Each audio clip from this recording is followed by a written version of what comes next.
안녕하십니까. 세상 읽어주는 남자 이상훈입니다. 오늘은 삼성과 AMD 간의 AI 협력이란 주제로 한 말씀 드리겠습니다. 삼성은 갈 길이 바쁜 상황입니다.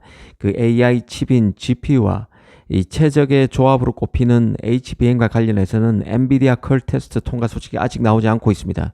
그런가 하면 네이버와 함께 만들던 그 AI 칩으로서 NPU와 LPDDR 간의 조합으로 더 관심을 받았던 마칩은 성과물을 내놓기도 전에 네이버와 이견으로 파트너십이 깨졌습니다.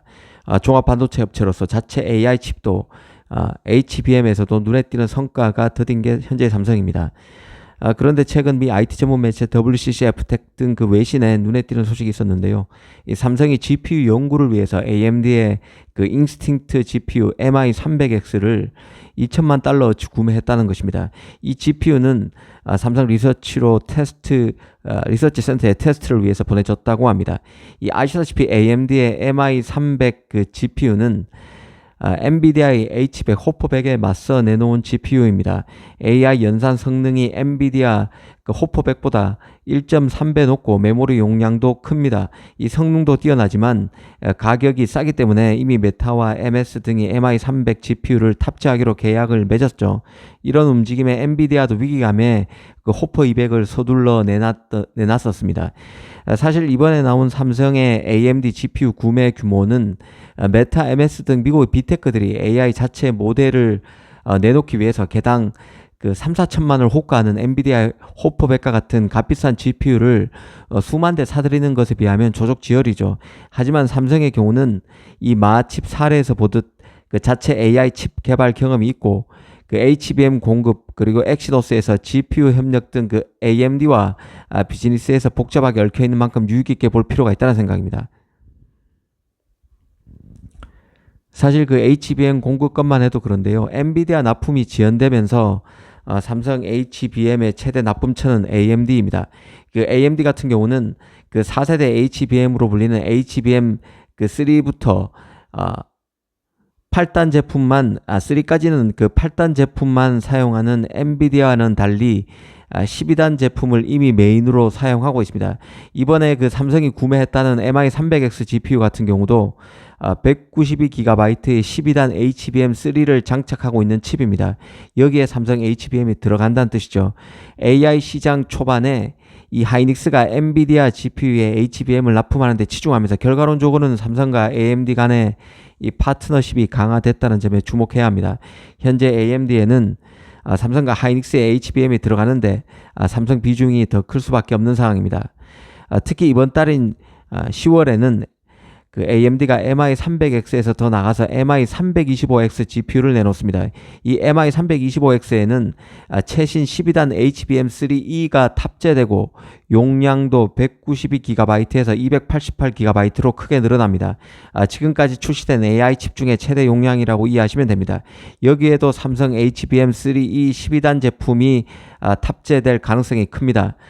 그러니까 MI300X 같은 경우는 12단 HBM3가 장착되어 있는데 삼성 제품이 들어가고 있고 곧 나오게 되는 그 MI325X GPU에는 12단 HBM3E가 탑재되는데 삼성 HBM이 탑재될 가능성이 큽니다. 이렇게 되면 엔비디아 컬 테스트 전에 AMD에서 최신 HBM 삼성 제품이 다 들어가서 엔비디아 컬 테스트 통과를 위한 레퍼런스가 돼주는 셈이 됩니다. 이 삼성으로서는 AI 모델을 구축하고 더 나아가 자체 AI 칩 개발도 염두에 두고 있을 것입니다. 다만 삼성의 AMD GPU 구매 안에는 그 하이닉스에 뒤지고 있는 HBM 추격전에서 역전의 발판을 마련해야 한다는 절박감도 담겼을 것으로 봅니다. 공식 확인되지는 않았지만 시장에서는 AMD가 삼성의 HBM3E를 4조 원 가량 공급받았고 그 대가로 삼성의 AMD GPU를 1조 원 가량 구매키로 했다는 얘기도 나온 적이 있습니다.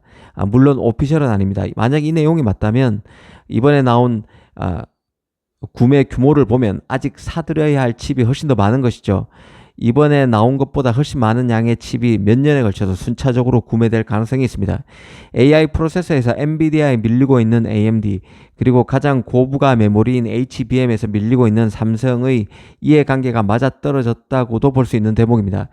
사실 삼성의 AMD GPU 구매 소식에서 떠올랐던 것은 올 상반기에 나왔었던 삼성 이사인의 경영위원회에서 GPU에 대한 투자를 결정했다는 소식이었습니다.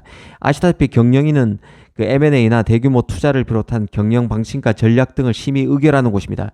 한마디로 중요한 경영 사안에 대해서 논의하고 결정하는 만큼 무게감이 다른데요.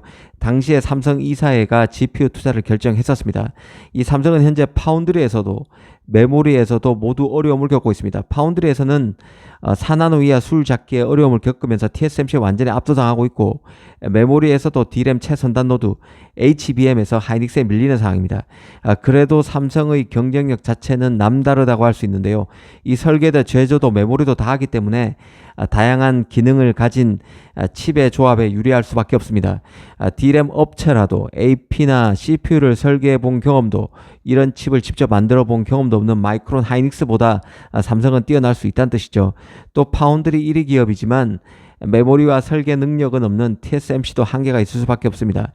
파운드리 전문 기업은 원천적으로 IT 혁신의 마중물 역할은 할 수 있어도 설계를 할 수 없기 때문에 먼저 치고 나갈 수는 없습니다. 이런 점을 두루 감안하면 삼성의 GPU 투자 결정은 그 나름대로 가능성의 영역이라는 생각이 듭니다.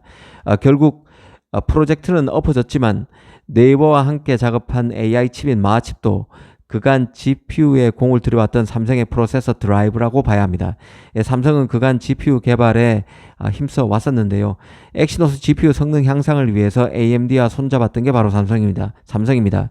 그 당시에도 삼성이 AMD의 라데온 GPU IP를 활용한 AP 최적화에 공을 들이면서 한편으로 AP에서 GPU 성과를 바탕으로 노트북에 들어갈 프로세서 등으로 설계 역량을 확장할 수 있다는 관측이 많았습니다.